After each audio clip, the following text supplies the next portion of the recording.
Hello everyone, and welcome to the second video lecture in week 4 on our series on backlash to feminism. In today's lecture, we're going to discuss sex, the gender binary, and feminism. We're going to talk about what does it mean to be a woman? Are sex and gender binary concepts, or are they better understood as a spectrum? We're also going to discuss the intersection of sex, gender, and politics, particularly through the lens of trans women in sports, as that's currently a very salient issue in American politics. We're also going to talk about some recent developments in terms of changes to Title IX, which we learned about a few weeks ago.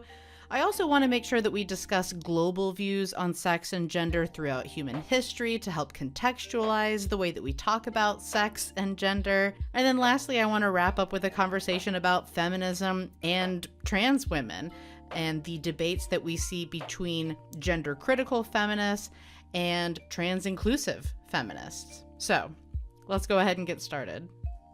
Now, before we even get started with the lecture, any content at all, I want to begin with a stop and think moment. I want you to seriously consider what it means to be a woman. How do we define a woman? What are the characteristics of a woman? What are the attributes of a woman? The objectives? What are the criteria we use to define what a woman is and what a woman is not? So take a moment to pause, jot down your initial reaction to this question before proceeding with the video.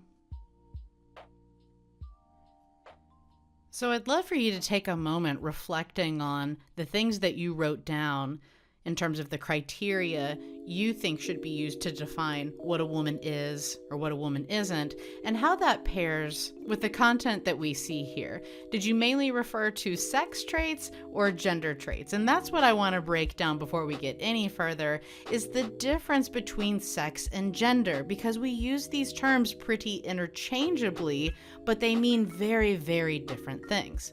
Let's start with sex. When we're talking about sex, we're talking about the biological traits and attributes of the sexes. We are talking about biological males and biological females. We are generally talking about reproductive and sexual organs. This is also where a lot of discussion comes into play about genetics and chromosomes. And here these things are generally discussed as being a binary. You either have XX chromosomal composition, which is generally associated with being a biological female, or you have XY chromosomal composition, which is generally associated with being a biological male. On the other hand, we have this concept of gender. This refers more to the cultural and social expectations of the sexes, or in other words, their performative roles. So what does it mean to be masculine or feminine? This answer varies across time and space and culture. We're talking about what's the appropriate way for women or men to dress, how to look, what are appropriate careers based upon your gender. We're also talking about mannerisms, presentation, ways to behave. We also have this third concept of gender identity, which refers to how we feel, express, or internalize our own sense of gender. And we do this in many ways, right? It's the names or pronouns we prefer, the way that we behave, the way that we dress, the way that we present ourselves to the world. So are these concepts binary? Is it just as simple as being male and female and presenting as feminine or masculine? Is it as simple as a binary, or is it more complicated than that? And that's the first thing I want to discuss. Let's start with sex, which generally a lot of people argue that sex is an obvious binary. Let's break down that argument for a moment. And first, let's start with a conversation on chromosomes, right? Sex is often generalized as a binary by the biological expression of either XX or XY chromosomes. Humans have 23 pairs of chromosomes. One pair determines the sex of a person. That's the 23rd pair. But as we'll see here in a minute, nature is messy and often has a lot of variation. So let's just talk about chromosomes for a minute. 1 in 1,000 births will possess the XXX chromosomal composition, and 1 in 600 births will possess the XXY chromosomal composition. And the development of sexual organs is not conditional on whether one possesses XY or XX chromosomes. In fact, the development of sexual organs is determined by the composition of 25 different genes, which means that so far, sex seems to be more variable than it is binary. I also want to talk briefly about Swyer syndrome, which is a rare genetic condition that occurs in approximately 1 in every 80,000 births. Swyer syndrome is a genetic disorder in which internal sex glands, such as ovaries or testes, fail to develop. This is also known as a disorder of sex development, or DSD. Individuals with Swyer syndrome most commonly possess external female genitalia, but they possess XY chromosomal composition, which is generally found in biological males. Remember this condition in particular, as it's going to come up again later in the lecture. Neurologists have also studied the concept of brain sex, which essentially examines the differences in neurochemistry between the sexes. There have been a handful of fascinating scientific studies that have documented that the brains of trans women are actually much more similar to cisgender women and vice versa. And as a reminder, when we're talking about cisgender women, we are talking about individuals whose gender identity aligns with the sex they were assigned at birth. Altogether, these chromosomal conditions, these disorders of sex development, and brain sex, we refer to these as intersex characteristics, and they're estimated in approximately 1.7% of the global population. That's roughly 130 million people, which is equivalent to the percentage of the population with red hair and green eyes. So the idea that this is so rare that such conditions should be treated as negligible variants is simply not true. Sex is a spectrum. It's not a binary. And think about all of the amazing diversity in nature itself. Hardly anything can be classified as a binary or a dichotomy. I mean, how many natural binaries in nature can you actually think of? The closest thing I could think of was something is either dead or it's alive. But then I thought, well, what about viruses? Which fuck everything up because they're neither living nor non-living. So what's my point? When politicians try to regulate issues pertaining to biology and sex as a binary issue, we can begin to understand how very problematic that is. Let's take the matter of transgender athletes, for example. Because an estimated 1 in every 100 Americans possess intersex characteristics, scientists, activists, parents, and young athletes argue that blood work and chromosomal testing of transgender athletes is inherently problematic. Moreover, such testing is extraordinarily invasive. Some states like Florida actually permit the genital inspection of child athletes. Adopting narrow definitions of complex scientific constructs like sex and genetics, and then using those narrow constructs to enforce various policies doesn't protect people. It harms transgender and cisgender people alike. Consider this example. Should a female athlete who looks female, has been raised as a female her whole life, and who possesses external female genitalia be barred from playing in female sports leagues because a genetic test reveals she possesses a Y chromosome? This example might sound silly, but these are precisely the type of outcomes that have barred cisgender women from competing in sports. This is exactly what happened to Maria Jose Martinez Patino in the 1980s. Martinez Patino was a Spanish hurdler who was forced to take the chromosome test in 1986, ahead of a major competition that would have qualified her for the Olympics. However, the test revealed that, unlike most women, she actually carried a Y chromosome. One of her team doctors told her to fake an injury so that she could quietly sit out the race, but Martinez Patino refused.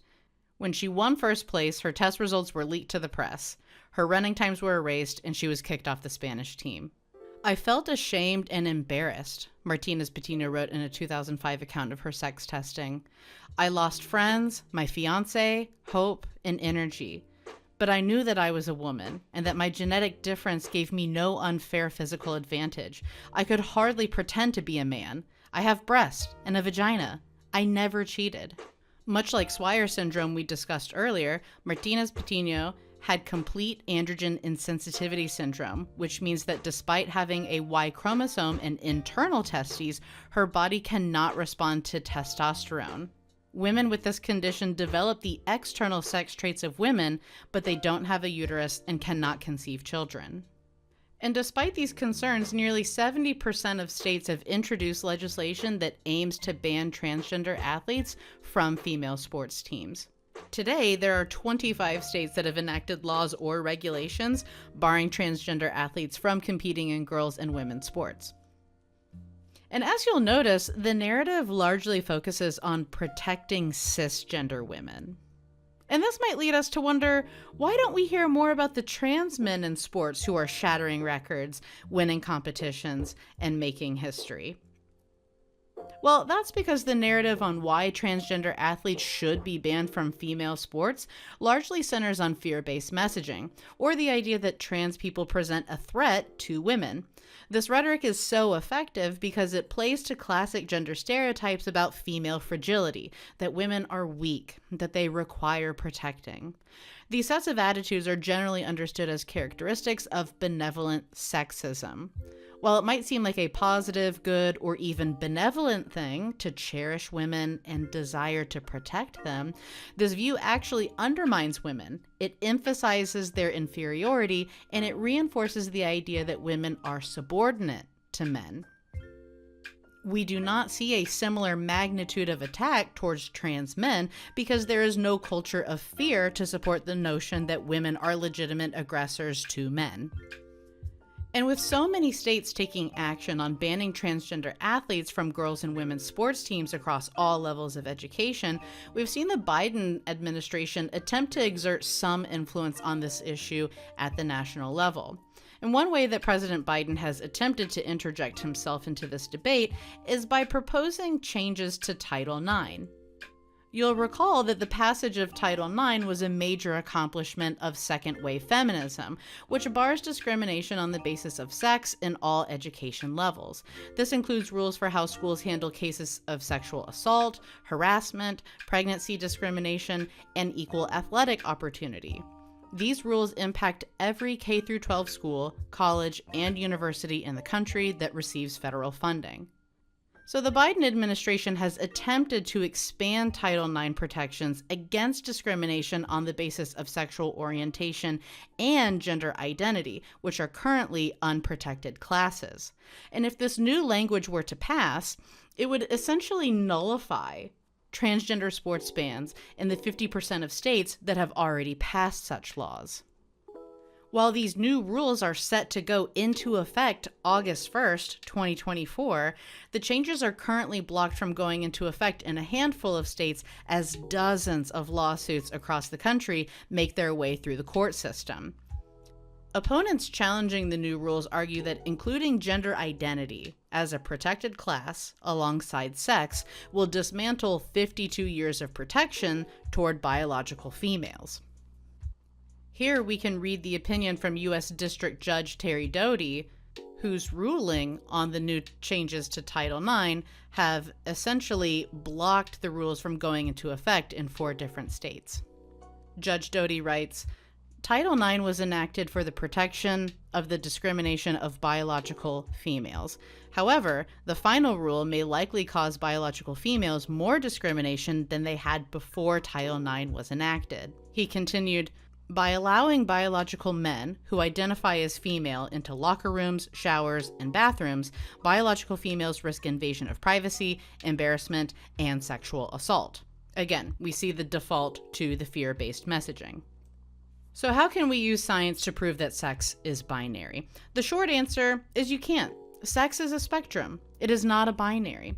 And policymakers need to rethink how they evaluate and enforce policy on the basis of sex.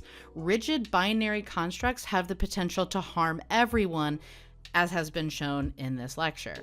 Next, I want to talk briefly on how civilizations throughout human history have viewed gender. So quite a lot of people think that this idea of talking about gender as a spectrum and not a binary construct is relatively new, that it's part of some broader cultural revolution that's happened in the last few years. And actually, Quite the opposite is true. I just want to briefly go through a bit of human history here to illustrate how thinking about gender in terms of being a binary construct is actually the minority perspective. So in the Western view, both sex and gender are generally considered to be binary constructs. You're either male or you're female. You either present as masculine or you present as feminine. But throughout most of human history and across human civilizations, this is not the norm.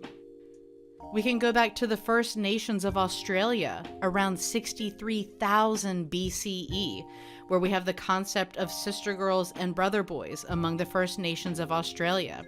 These terms were created by the indigenous cultures in Australia to refer to persons who we would essentially consider to be transgender today in Western culture. The concept of sister girls referring to individuals assigned male at birth but lived their lives through the feminine spirit, and brother boys assigned female at birth but lived their lives through the masculine spirit. The Kama Sutra, India's ancient book of erotic love written around 400 BCE, acknowledges multiple genders and various sexual orientations. In fact, Hinduism recognizes 11 different genders, and the third gender, which is perhaps most closely related to what we would refer to as non-binary in Western culture. And even in 2014, the Supreme Court in India officially recognized the third gender as protected class citizens. And then in around 700 AD, we have the Zuni tribe, Zuni natives to the Zuni River Valley in western New Mexico, who believe in the two spirits, one heart, and the 5 sacred genders, which is essentially the belief that people are born with the spirits of both sexes in the same body. There's the feminine feminine, feminine masculine, two-spirit male, which is masculine masculine, two-spirit female, which is masculine feminine, and then a fifth category, which again we would most closely relate to as being transgender in Western culture. And again, as much as I would love to go through the thousands of examples on the BCE and the AD side of human history, we simply don't have time for that. So I think you might be asking yourself, well, what happened to gender fluidity? If throughout most of human history, we have perceived gender to be the spectrum, why is it that we think of this term as a binary? And I'll just try to go through a couple thousand years of human history in about 15 seconds. We have the Renaissance era in Europe in about the 14th century, where we develop a very rudimentary understanding of biology and sexual reproduction. We have the development of the aristocracy. We have the onset of class differences and structures, the division of labor between sexes among lower classes in agrarian settlements. We have the colonization of indigenous lands for agrarian profit, and the need to assimilate indigenous cultures to legitimize colonial rule. Altogether, capitalism killed gender fluidity. And I really hate that we have to fly through these topics so quickly in these video lectures. As much as I would love to make 3-hour videos for you, I know that nobody wants to watch those, but truly, if you are really interested in these topics and you want to talk about them in more detail, highly recommend some of the classes we offer in our political science department. I'm going to teach a class next semester on identity politics in the political science department, where we're going to really dive into the content here. So again, if that kind of stuff interests you, keep in mind there are opportunities to explore these topics in more detail here at UWL. But the last point that I want to discuss is the current backlash that we're seeing in contemporary feminism between gender-critical feminists and trans-inclusive feminists. And you'll recall from earlier lectures that gender-critical feminists, sometimes referred to with the derogatory term TERF, which stood for Trans-Exclusionary Radical Feminists, they believe that women are a biological sex class, and that gender is a social system that oppresses women based on their sex. They believe that sex is biological and cannot be changed, and that it should be protected by equality legislation. They also generally believe that sex is a binary, and that when males assigned at birth identify as women, that they are simply exercising another form of their male privilege. In a nutshell, they believe that fourth wave feminism has gone too far with its woke agenda on inclusivity to a point where cisgender women are now in jeopardy of losing their rights, freedom, and privileges. And you're probably familiar with at least a handful of these celebrities who have been labeled as transphobic for sharing their ideas about who they think gets to call themselves a woman and who does not. You may recall the controversy in 2019 when J.K. Rowling, the author of the Harry Potter books, tweeted her support for Maya Forstater, a British researcher whose contract was not renewed when the think tank that employed her found offensive and exclusionary language, such as her statement that men cannot change into women or trans women are male, just to name a few examples, in her social media history. In Rowling's retelling, this was a case of a woman being forced out of her job for stating that sex is real. An oversimplification, but a telling one.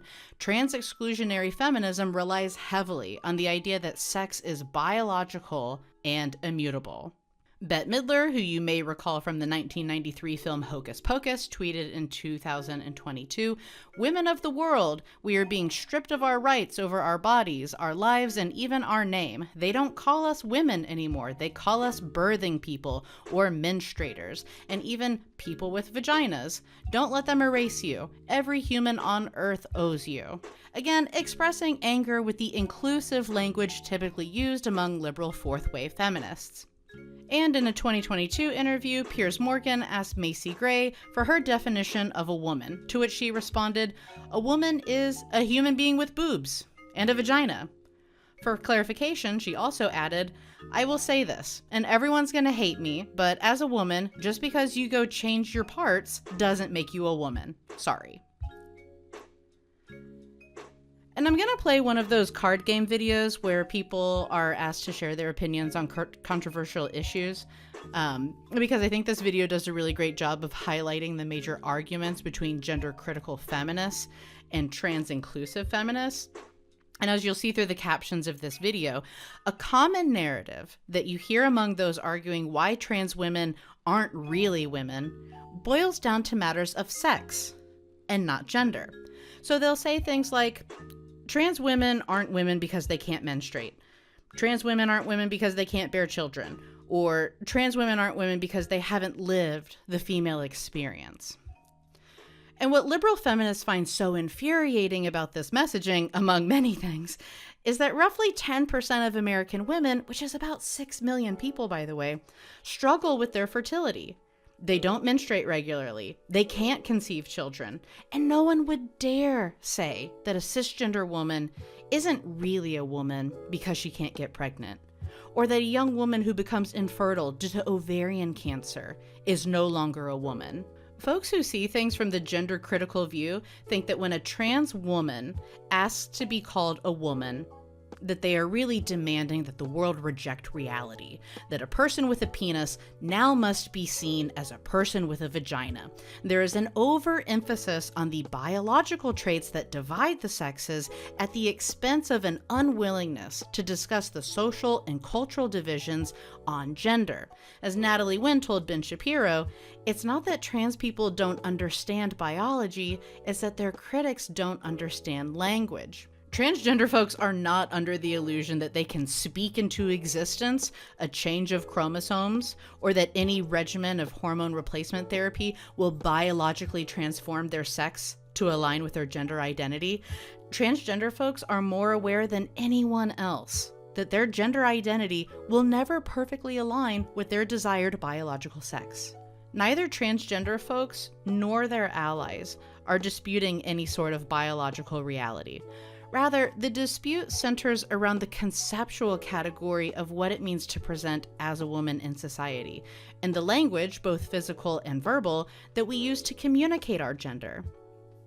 If you meet a new person and you're trying to determine their gender identity, you don't examine their chromosomes. Instead, you rely on a variety of performative social cues and stereotypes that align with our cultural gender roles. Does this person have a soft voice? How are they dressed? Are they wearing high heels? Do they have a beard? Are they wearing makeup? The fact of the matter is that we very much live in a culture with strong gender roles and expectations. And whether we like it or not, there are all kinds of social aspects involved in how our culture perceives gender. Being trans inclusive just means acknowledging that we do have performative gender expectations in our society, and that the way we perform our gender to the world around us does not have to be dictated by chromosomes, genetics, or reproductive organs. Individuals should be free to choose how they perform their gender identity. And for many fourth wave feminists today, that is the definition of gender equality. So I want to leave you with 3 big takeaways. And you'll see on the right hand of the screen that there's a scrolling list of news stories pertaining to laws and regulations regarding transgender people. This will scroll for days and days and days. It's one of the most salient issues in American politics right now. So it's really important that we know how to appropriately discuss this issue. First, we learned that sex and gender are not the same thing, and they refer to very different, distinct concepts. And while these concepts like the gender non-binary might be new to many Americans, it's an ancient and global view that's held and really celebrated by most of human history. So when we're debating policies that determine who has rights and who doesn't on the basis of sex and gender, we really need to make sure that we're using the appropriate terms in the right context. Otherwise, continued discrimination is inevitable. Well, guys, that's all I have for you today. I really hope you enjoyed, learned something new. Looking forward to your comments in the discussion. As always, thanks for watching, and I'll see you in the next one.